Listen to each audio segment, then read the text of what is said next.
আমার লগে আয়ুন ফোরবি বাইকের সাসপেনশন কেমনে রিপেয়ার করুন লাগে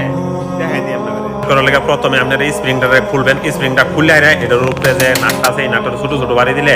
আস্তে আস্তে এটা খুললে বাড়ি আসবে খোলার পরে দিয়ে আপনি কি করবেন এটার উপরে একটা ক্যাপ আছে ক্যাপটাতে ছোট ছোট বাড়ি দিবেন ক্যাপটাও ধীরে ধীরে এটা খুলে যাবে খোলার পরে দিয়ে আপনি কি করবেন দাঁত শিলটারে চারি দিবেন দেখবেন দাঁত শিলটাও খুলে গেছে গা দাঁত শিলটা খোলার পরে দিয়ে চাপ দিবেন নিজবার যাইব যাওয়ার পরে এটার মধ্যে মেইন লক আছে মেইন লকটারে খোলার লাগে এরকম ভাবে ফিলার গাছের চারি দিলেই দেখবেন যে আপনার মেইন লকটাও খুলে গেছে গা খোলার পরে দেখেন এটা কিন্তু একদম দুর্বল আর এটা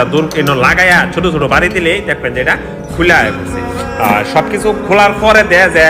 মেইন সিলগুলাইন থাকে এই সিলগুলাইনের ইন্তিকা চারায় চারায় খুলবেন খোলার পরে এটা হইল গিয়া মেইন সিল আর মেইন সিলটা খোলার শেষ হইল গিয়া আপনি কি করবেন জানেন আরেকটা গিয়ারের অয়েল সিল ঢুকাই দিবেন অয়েল সিল ঢুকাইরা ওয়াশারটা দিয়ে হাইরা এটার উপরে দিয়ে আপনারা ছোট ছোট বাড়ি দিবেন বাড়ি দিলে দেখবেন যে সিলটা একদম খাপের খাপ বয়ে বয়ার পরে দিয়ে কি করবেন এটার মধ্যে একটা গাম টেপ লাগাবেন গাম টেপ লাগানোর কারণ হলে কি জানেন যাতে অয়েল সিলটা ঢুকানোর সময় কাটটা না যায় অয়েল সিলটা ঢুকায় হাইরা আপনারা এটার উপরে যেগুলান আছে জিনিস সবগুলাই আপনারা ফিটিং দেওয়া লাগবেন ফিটিং দেওয়া হাইরে আপনারা কি করবেন প্যাস্টিপ লাগাবেন প্যাস্টিপ লাগানোর কারণ হলো কি জানেন এই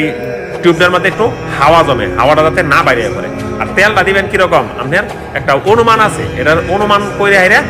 তেলটা দিয়ে লাগে তেলটা দিয়ে হাইরে আপনার মাপটপ দিয়ে করে চারি দিবেন দেখবেন আস্তে আস্তে এটা বলবো বোয়ার পরে দেয় আতুর দিয়ে ছোট ছোট বাড়ি দিয়ে হাইরে নিজবার নিয়ে হাইরে এই জায়গা নিয়ে হাইরে আপনারা কি করবেন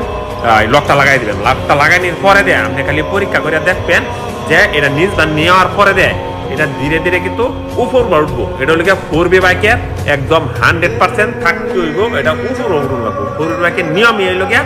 নিজবা দেওয়ার পরে এটা ধীরে ধীরে উপরে উঠবো এই সব কিছু চেকটক করে হাইরা আপনারা কি করবেন উপরের যে জিনিসগুলো আছেন সবগুলা নিয়ে ফিটিং দেওয়া লাগবেন ফিটিং দেওয়া হাইরা মানে স্প্রিং সব কিছু লাগায় হাইরা আপনারা উপরের যে নাটটা আছে নাটটা টাইট দেওয়া লাগবেন টাইট দিলেই মোটামুটি আপনার একটা সাসপেনশনের যে রিপেয়ার যায় এটা কিন্তু আপনার কমপ্লিট